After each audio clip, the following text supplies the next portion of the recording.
Katsotaan sitten, miten lisätään Mediapankkiin joko PDF:iä tai kuvia. Eli avaatte Mediakirjaston. Mediapankki tai Mediakirjasto tai kuvakirjasto, monia nimiä löytyy.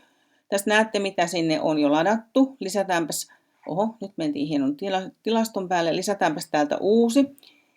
Valitse tiedostot, menet omalle koneelle, mitä sieltä sitten löytyykin. Katsotaan tuolta rotarit. Otetaan, onko meillä tuolta vaikka logoja. Nämä on varmaan kaikki sinne jo ladattu, mutta eipä me nyt anneta haittaa. Heitetään tuosta uusi. Laitetaan tällainen sinne menemään. Ja kun se on lataantunut, te näette sen tuosta. Täältä te näette sen tiedot, jos se periaatteessa saavutettavuuden vuoksi kuvateksti, jos se on koristeellinen, sitä ei tarvitse kuvailla, mutta jos siinä on sellaista tietoa esimerkiksi henkilöllä, jolla on ruudunlukija, ja se kuva tulee, mennään alusta asti. Eli kuvan nimi täytyisi olla kunnollinen. Nythän mä otin suoraan tuolta Brand Centeristä, missä lukee POA-horizontal lookup-smyk-n. Niin periaatteessa tämän kuvan nimi kuuluisi olla oikeasti Rotary People of Action logo, koska silloin kun te laitatte sen paikalle ja ihminen, joka ei pysty katsomaan ruutua samalla lailla, eli jos on jotain tämmöisiä vaillinaisuuksia, että hänellä on semmoinen ruudunlukija, niin se ruudunlukija lukee tälle ihmiselle, että tässä on logo, se kertoo sen logon nimen. Ja sitten jos se on tämmöinen koristeellinen kuva, sitä ei tarvitse kuvailla, mutta vaihtoehtoinen teksti, että tähän voisi laittaa Rotary, People of Action logo. Niin silloin se kertoo se ohjelma sille henkilölle, joka meidän sivuja katsoo, että siinä on tuommoinen logo.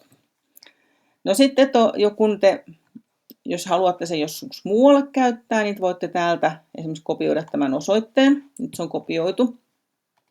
Ja sitten viette sen vaan samalla lailla sitten, kun teette sivuja tai artikkeleita. Samalla lailla te teette PDF-aineistojen kanssa. Onkohan mulla tässä nyt mitään PDF-aineistoa, mitä mä voisin teille näyttää. Että voisin heittää notos. Manual of Procedure. Avaa. Ja nyt se sen siirtää tänne. Ja näiden kanssa, jos te haluatte tehdä liitteenä, linkittää, niin käykää aina Mediapankissa ensin ottamassa tämä verkko-osoite talteen. Ja sen jälkeen menette vasta sinne artikkeliin tai sivulle. Otetaan tuosta nyt sitten esimerkki artikkeli äkkiä. Äkkiä on huono tämän ohjelman kanssa, mutta mä näytin äsken jo aikaisemmin, miten lisätään se sinne se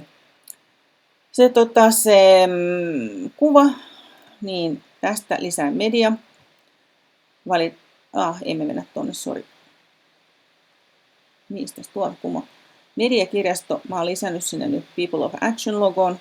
Tästä mä sen vaan lisään. Noin, se napsahtaa tonne. Ja sitten tässä lukee, että use this lookup mode. Jos mä haluan tähän tehdä sen linkin, se on mulla tallessa. Mä kopioin sen äsken, nyt mä laitan Ctrl-V:llä sen tuohon talteen. Täältä mä pystyn määrittelemään, että kun henkilö klikkaa tätä linkkiä, se aukeaa uuteen välilehteen. Ja sitten mä vaan talletaan, päivitään. Ja mä näytän tämän sivun, mä käyn nyt poistamassa nämä, mutta nämä on esimerkkinä.